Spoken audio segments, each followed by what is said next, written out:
today's Toy Spot, we are having a look at the DC Collectibles Batman The Dark Knight Returns 30th Anniversary box set. This box set features not only the Caped Crusader, but also the Man of Steel in figure form. Comes to us from the folks over at DC Collectibles, up the top, celebrating 30th anniversary of The Dark Knight Returns. The back of the package features other figures or other sets. Now, it looks like these are both statued sets.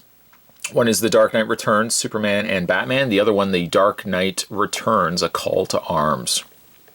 Sculpted by Tim Bruckner, or Bruckner.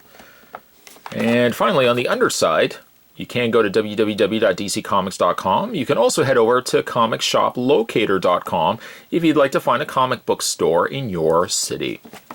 Spot's going to take a break and get this opened up. When we come back, however, we're going to get a better look at the Dark Knight Returns 30th Anniversary box set featuring Batman and Superman.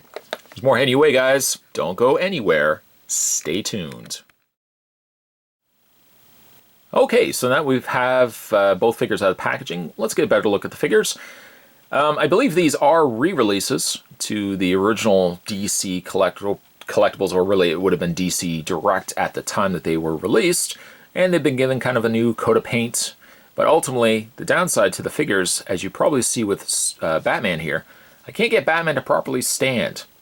He does have a peg hole in the underside of his foot, but the downside, though, is a great looking figure, but he's very pre-posed, especially in the ankle.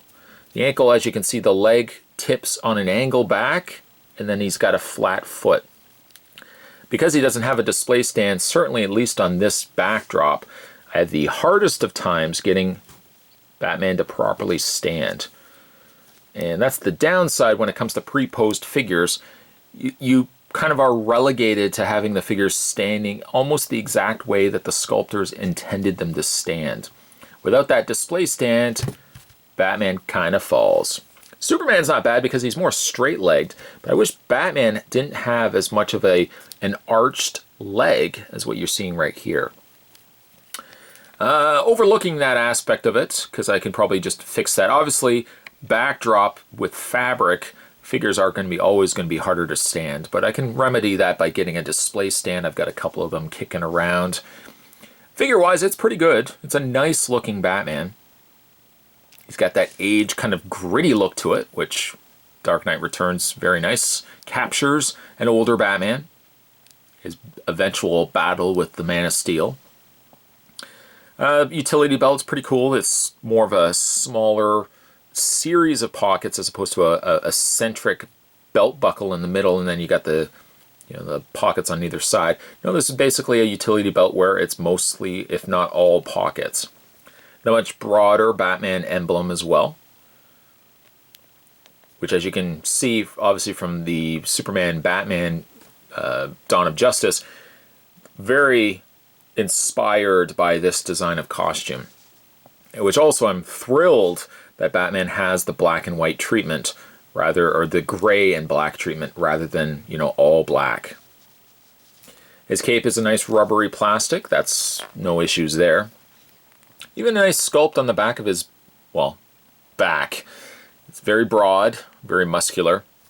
It's a really nice looking figure. I just kind of wish he could stand a little bit better. You'd have to finagle and, kind of play around with it to get him to properly stand. It's not to say he's not articulated. I mean, he basically just has straight swivel legs. They swivel back and forth. They don't hinge out, because these would be older figures. A hinge in the knee. He makes up for it, though, at least he's got a joint that hinges out. So at least he's got that. The arms rotate all the way around. He's got just a singular hinge in the elbow and just a rotation in the gloves. The hands are also nicely sculpted. Face is also nicely sculpted. But because this is an older figure, or a re-release of an older figure, Batman just doesn't stand very well at all. Kind of a bummer. Oh! I think he's going to stand. We'll just kind of not jinx it. Let's have a look at Superman in the meantime, and hopefully Batman does not fall over. I think of the two, I don't know, it's kind of a toss-up. I love the look of Batman, the coloring of Batman. But I love the coloring of Superman here. It's not perfect. He's got a little bit of paint that's kind of just been removed around the underoos area. But he's a squatter, bulkier looking Superman than maybe what we've seen in other incarnations. The very exaggerated Superman curl, also something that was very evident in the Batman Dark Knight Returns. He's got the gold Superman emblem on his cape. Also a nice rubbery plastic. It's one of the few times where you see gold incorporated into Superman's logo. It tends to be more of a lighter yellow. This one is a dark gold, which also matches the broad belt also that this Superman is sporting.